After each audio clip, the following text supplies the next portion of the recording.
Gov. Luigi Villafuerte pasabog ang pagboto. Ilang netizens nag-react. Hindi nakaligtas sa mapanuring mata ng publiko ang kapamilya actress na si Yassi Pressman at ang kanyang nobyo na si Camarines Sur Governor Luigi Villafuerte. Matapos ibahagi ng aktres ang kanilang mga larawan habang bumoboto sa katatapos lamang na 2025 midterm elections.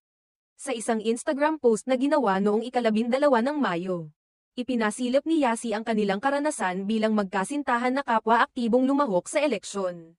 Sa caption ng naturang post, ipinahayag ni Yassi ang kanyang pagsuporta at paghanga sa kanyang nobyo bilang isang leader.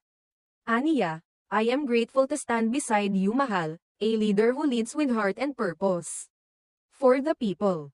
Always. Kalakip ng mensaheng ito ang serye ng mga larawan na nagpapakita ng kanilang aktibong partisipasyon sa botohan, mula sa pagkuha ng balota, pag-shade ng kanilang mga napiling kandidato.